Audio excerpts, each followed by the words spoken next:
Hey, welcome back, everybody. I hope you were able to tune into my last speech that I gave, and hopefully you heard about having the 10 steps to successful living, 10 habit patterns. And I was talking about the vision and revelation that God wants to give us. If you don't know where you're going, you're not going to be happy where you end up in. You might not be happy where you get there. And so God will speak to you through his word, and if you'll take that time and look to him, who is the author and the finisher of your faith, the one who knows everything, the wisest one in all the world. God is smarter than you. If you'll do that, you'll begin to hear his heartbeat. When you hear his heartbeat, you want to make sure that the reason that you want to hear his heartbeat is so that you can glorify his name. Not for just what you want and your desires, but for what his desires are. In other words, you want to make your desires his desires, or you want his desires to be your desires. That's really what the right way to say that.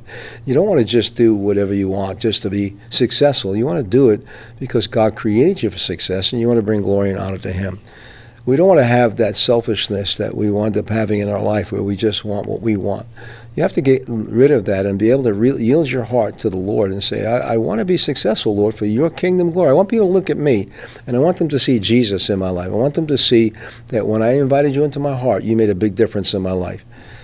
Yes, you can go along the way without him, and you can struggle every single day of your life and having no vision for your life, no real revelation of what God has for you.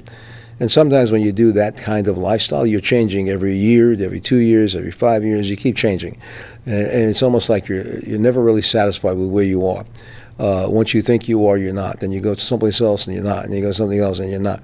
You don't really understand the purpose that God has for your life. So having a vision and setting goals around that vision is the number one step for success, the number one habit pattern that you need to develop for success. The second one is taking complete responsibility for your success and failure. In other words, stop blaming everybody else for why things are not going well.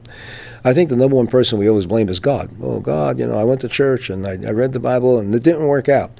Well, maybe it didn't work out because you really weren't listening to him. Maybe there were things that were still selfish in your life. Maybe you were trying to be a user, using God to accomplish what you want rather than submitting your heart to allow him to accomplish why he created you and for what he wants.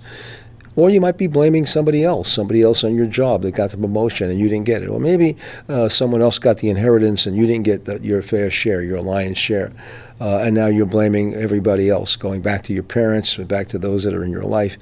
Listen, we can go on and blame everybody for why we are, who we are, and where we are at this moment of time. And the problem is that when you do that, you never have to take responsibility for your own attitudes and actions. If you take responsibility and come out of denial and realize, well, I have bad thoughts, I make wrong decisions, I'm not a very nice person, I have a lot of pride, I'm a very angry person, I'm very selfish, you start to deal with things that God can help you with and bring healing to you in your life. You have to take responsibility, especially when you're going in your life and getting a vision that God gives you. If something goes wrong, don't blame others. Look at yourself. Learn that one more way not to do something is important. And when you can learn out of your failure can bring you to success. It's not that we want to live in failure, not that failure is the way to go, but failure sometimes can be a blessing because you now learn you don't want to do that and you can go another way. So stop blaming others, stop looking for excuses, and take responsibility for your life. Take responsibility for the choices and the results of those choices. You might not like the results and blame everybody else because they were part of the issue that came out of the results. But why did you make these choices? Why did you make this decision? What was your motive behind it? What was your thinking about it? What was you selfish? Were you thinking just about yourself? Well, really, did you put God in the equation? I think a lot of times we don't do that, and many times we blame God. He's the number one that we blame shift. We blame, but put it on him.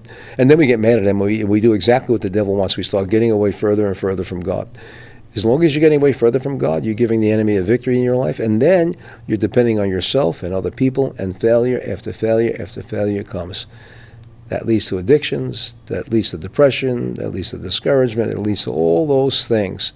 And really, that's where Satan wants us to be. But God has a plan for you, and that's why you're watching this today. It's going to help you. If you'll take the time, start meditating on his word and saying, Lord, I want to know what your purpose is for my life. I want to know the directions and guidance, and no matter what, I want to follow that plan. Well, God is smarter than you, and he'll lead you to a place of success where not only you prosper physically and emotionally, that's really the greatest prosperity you could have, but you'll also prosper financially, where you'll be a blessing to not just only your own life, but to everyone around you. Hey, stay tuned. We're going to be talking about step number 2 again on the 10 habits for success. See you soon.